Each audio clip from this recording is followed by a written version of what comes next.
There's so much to talk about here going on in Russia right now and in Europe and the world and so on. And most of the time in the West, we have very little information about you. All we really have is some literature, some history and some movies. And the movies are not very reliable.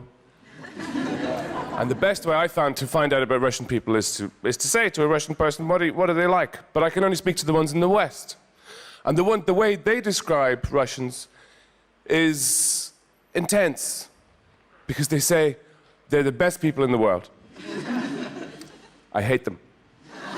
I love them, but I hate them. They're so ignorant and so stupid, and the most intelligent people I've ever met. They have amazing minds, they're incredibly stubborn, and they think about everything. They're very spiritual, but they're cold. They won't tell you anything. And then they tell you everything. They tell you everything that ever happened in their lives and what happened to their mother and their father and their grandmother and so on.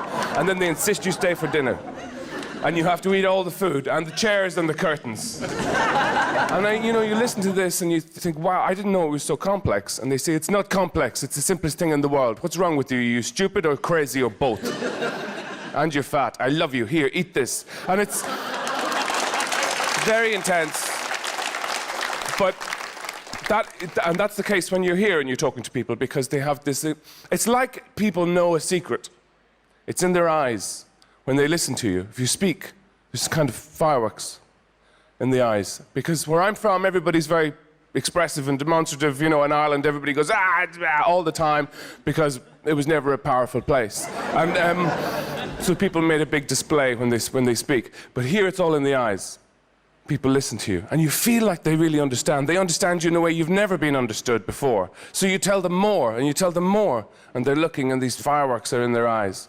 And then you wait for them to respond, and they come closer, and they say something like, do you like soup? Yeah, I like soup, yeah, kind of. I know a place where we can get good soup. But is that all you're going to say to me? Is that your response to everything I've just told you about my life? No, we should go now, it will close. The other way to find out about Russians is from film. That's the obvious way. But the Hollywood presentation is very stereotypical. It is always the same. The men tend to be all, bad guys who say things like, since I come to your country, I make bomb. They have a scar that goes from here down to here, and their left hand is a blender or a hook or something. And it's very easy for me to make bomb because you Americans are so stupid. You spend all the time playing baseball and eating hamburger. And the women are very tragic. The women, they look far away all the time and they say, I don't want to talk about it. It doesn't matter. Not anymore. Well, only to me. It's too late for everything. Don't touch me. The look is, it's a very distinct Russian look, and then you come here and you see people have the gender definition is very strong. Women that look very feminine and Orchin Stilnya and all that stuff, and the guys they have only two looks really. They either tend to be muzhik or chuvak, and that's it. Now the chuvak is very easily recognizable type, with the kind of floppy and complicated clothes, saying yes,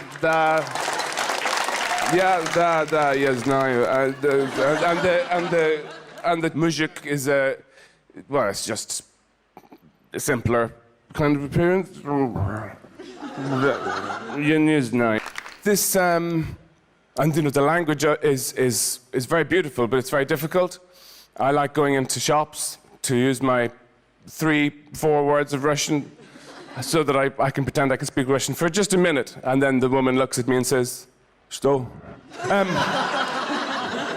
But, I might as well just tell the truth, at this stage there's no point pretending anymore. Nie śpią. And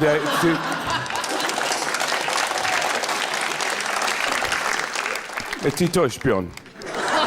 Nie знаю. Работай на нас. Повторяй за мной. Ja nie wisiu, Tolstowa, i Czechova. Ja love you, Lady Gaga. I donuts. Thank you very much.